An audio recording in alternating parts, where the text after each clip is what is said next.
Assalamualaikum warahmatullahi wabarakatuh. Salam dan bahagia Bapak dan Ibu guru hebat di seluruh Indonesia.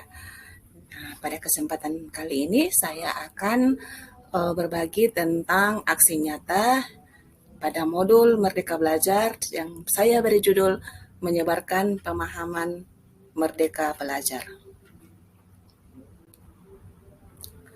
3 hal yang dipelajari pada modul Merdeka Belajar. Yang pertama adalah pemahaman gagasan dan prinsip pendidikan berdasarkan pemikiran Ki Hajar Dewantoro. Yang kedua adalah pemahaman untuk memfasilitasi murid agar tumbuh sesuai dengan kodratnya. Dan yang ketiga, penerapan pembelajaran yang memerdekakan murid. Di topik Merdeka Belajar ada 5 modul yang perlu kita pelajari. Yang pertama adalah mengenali dan memahami diri sebagai pendidik. Yang kedua adalah mendidik dan mengajar. Yang ketiga, mendampingi murid dengan utuh dan menyeluruh. Yang keempat, mendidik dan melatih kecerdasan budi pekerti. Yang kelima, pendidikan yang mengantarkan keselamatan dan kebahagiaan.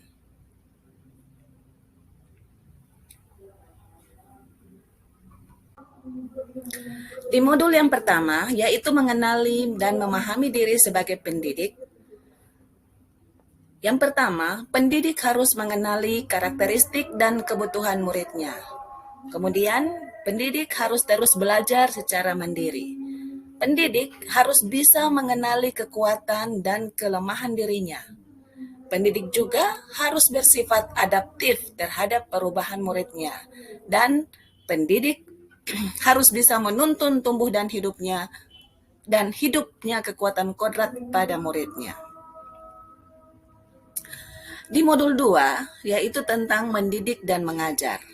Menurut Ki Hajar Dewantara, pengajaran adalah suatu cara menyampaikan ilmu atau manfaat bagi kehidupan anak-anak secara lahir maupun batin.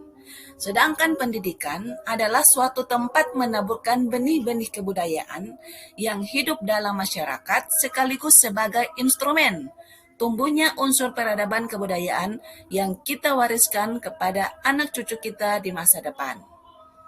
Pendidikan tidak sekedar memberikan pengetahuan, namun juga mendidik pengetahuan berpikir dan mengembangkan kecerdasan batin murid. Di modul 3, kita belajar tentang mendampingi murid secara utuh dan menyeluruh. Setiap murid terlahir dengan kodratnya masing-masing. Pendidikan tidak dapat dipisah dengan kodrat keadaan. Pendidikan bergerak secara dinamis dan perubahan tidak bisa dihindari. Cara mendidik dan mengajar harus sesuai dengan perkembangan zaman.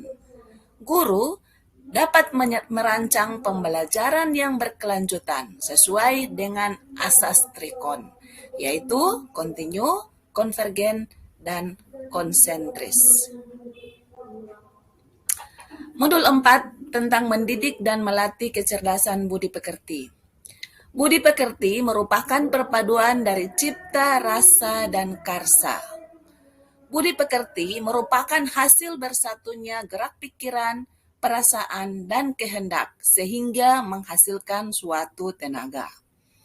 Budi pekerti tidak hanya dibentuk di lingkungan sekolah saja, melainkan di lingkungan keluarga dan masyarakat. Dan modul terakhir, yaitu pendidikan yang mengantarkan keselamatan dan kebahagiaan. Guru harus senantiasa membimbing muridnya mencapai pemahaman yang bermakna, selain mengajarkan ilmu pengetahuan. Fungsi dari pendidikan adalah mengantarkan murid agar siap hidup dan mampu mengisi zamannya. Demikian, terima kasih, semoga bermanfaat. Jangan lupa tolong tuliskan umpan balik dan refleksinya ya. Terima kasih, salam dan bahagia. Assalamualaikum warahmatullahi wabarakatuh.